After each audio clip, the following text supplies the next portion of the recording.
Last class में क्या देखा था, हमने न्यूमेरिकल्स किए थे, राइट। न्यूमेरिकल किए थे किनके ऊपर, हमने देखो ज्यादा वैरायटी नहीं किया, लेकिन वो ऐसे वैरायटी है जिनसे आपको मैक्सिमम क्वेश्चंस बन जाएंगे, ठीक है।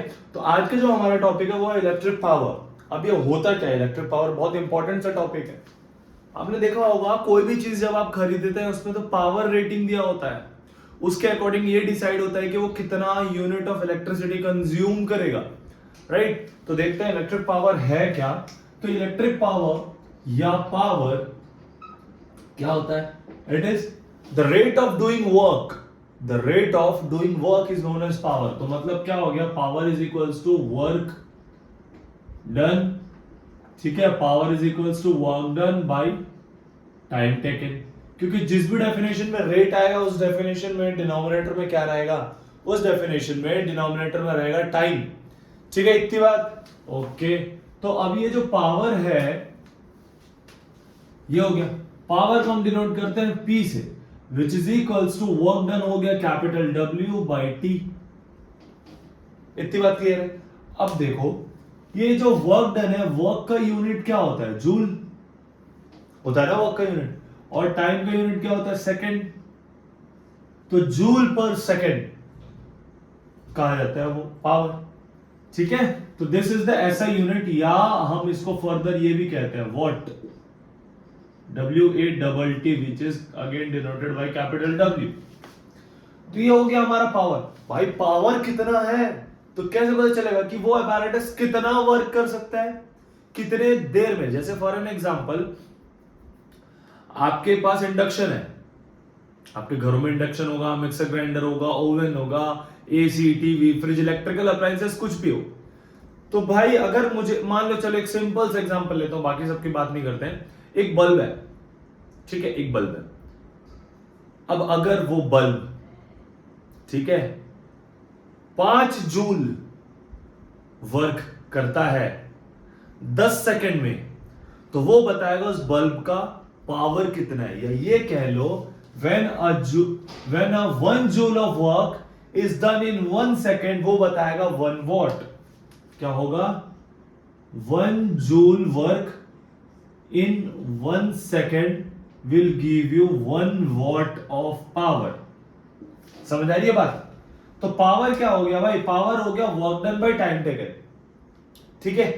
पावर हो गया work done by time taken, कितना अमाउंट ऑफ वर्क कितने देर में कर रहा है वो बताएगा आपका पावर क्या हो गया। तो ऐसा unit of power is watt, और it is also joule per second होता है, वो फर्दर वॉट हो जाता है।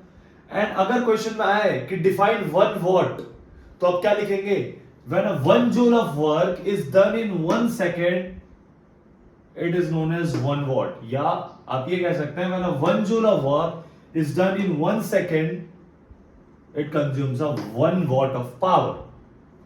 बात क्लियर है, इतनी बात क्लियर है, बहुत कुछ इसमें कुछ है ही नहीं, ठीक है। अब हम पावर के ना कुछ फॉर्मूलाज डिराइव करेंगे, ठीक है। तो ओके,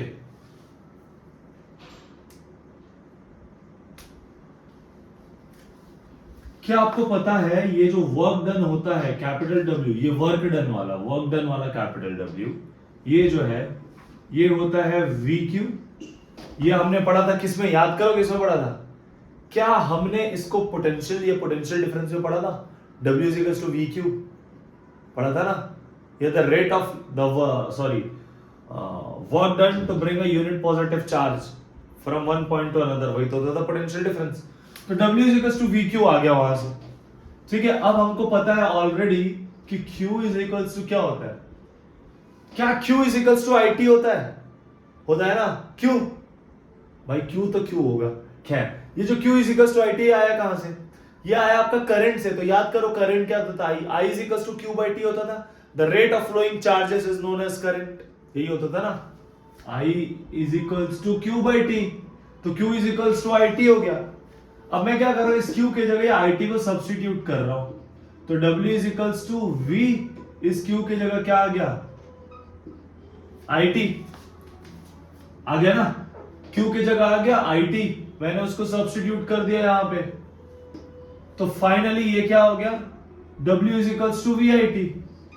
अब आते हैं हम अगेन हमारे फॉर्मूला में। तो जो हमारा पावर था वो था वर्क डन बाय टाइम।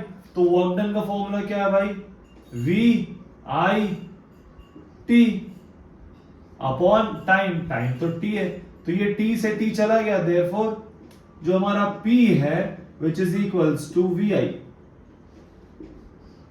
समझ आया? एक फॉर्मूला हमारे पास आ गया P equals to W by T, एक फॉर्मूला हमारे पास आ गया P equals to V I. बातें क्लियर है? अब देखो ये जो वॉट है ना वो पावर का बहुत छोटा सा यूनिट है। आपने सुना होगा पहले 8, अच्छा आप जो CFL लाते हैं या बल्ब्स लाते होंगे या आप कंसोल लाइट्स लगाते हैं, पीओपी लाइट्स लगाते हैं, उसमें लिखा रहता है कि 8 वॉट का बल्ब है, 12 वॉट का बल्ब है, 18 वॉट का बल्ब है, 9 वॉट का बल्ब है, ऐसा रहता है ना। तो ये जो वॉट है ना वो पावर का बहुत ही छोटा सा यूनिट है।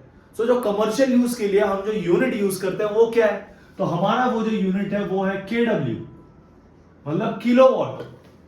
ठीक है, तो KW का रिलेशन क्या हो गया, 1 kilowatt is equals to 1000 watt. ये काम आएगा आपके न्यूमेरिकल के लिए, तो ध्यान रखना ये kilowatt is a commercial unit हो गया। वॉट एक स्टैंडर्ड यूनिट है पावर का, लेकिन बहुत छोटा सा यूनिट है। तो कमर्शियल यूनिट में क्या हो गया, power is equals to 1 kilowatt which is equals to 1000 watt हो गया। ठीक है, ये कमर्शियल यूनिट ऑफ पावर हो गया। Normal unit is what, commercial unit is kilowatt. ये जो वॉट है बहुत छोटा सा यूनिट है, लेकिन पावर बहुत बड़ी बड़ी चीजें करता है। ठीक है, तो उसके लिए किलो कमर्शियल यूनिट हो गया kilowatt hour. 1 k is equals to, आपको पता है k मतलब 1000, इसलिए हो गया। तो हम ना पावर के कुछ फॉर्मूलाज डिराइव कर लेते हैं। ठीक है, पावर के कुछ फॉर्मूलाज डिराइव कर लेते हैं। तो हमको पता है कि जो वर्क डन होता है ना, वर्क डन वो क्या होता है, वो होता है VQ। अब आप बोलोगे कि VQ कहां से आया, तो याद करो पोटेंशियल डिफरेंस वाला। याद है? नहीं, जिनको नहीं पता वो मेरी प्रीवियस वीडियोस चेक कर लेना, पता चल जाएगा आपको। फिलहाल work done is equals to VQ। ऐसा क्यों? क्योंकि V मतलब पोटेंशियल डिफरेंस होता था work done per unit charge, तो वहां से आ गया ये। अब हमको पता है Q is equals to IT। अब ये Q इक्वल टू IT कहां से आया, तो IT लाने के लिए हम पढ़े थे करंट, फर्स्ट टॉपिक। तो करंट क्या होता था, rate of charge, rate of flowing charge, मतलब Q बाई टी। तो I equals to Q by टी, तो Q क्या आ जाएगा, T ट्रांसपोज हो जाएगा, Q is equals to IT। तो हम इस Q की जगह क्या पुट कर देंगे, IT। तो हमारा जो इक्वेशन बन गया W is equals to VIT। इतनी बात क्लियर है? अब अगर मैं इसको इस फॉर्मूला में सब्स्टिट्यूट कर दूं तो हमारा जो पावर है वो क्या हो जाएगा, VIT बाई टी, है ना। तो फाइनली P क्या आ गया, P will be equals to VI।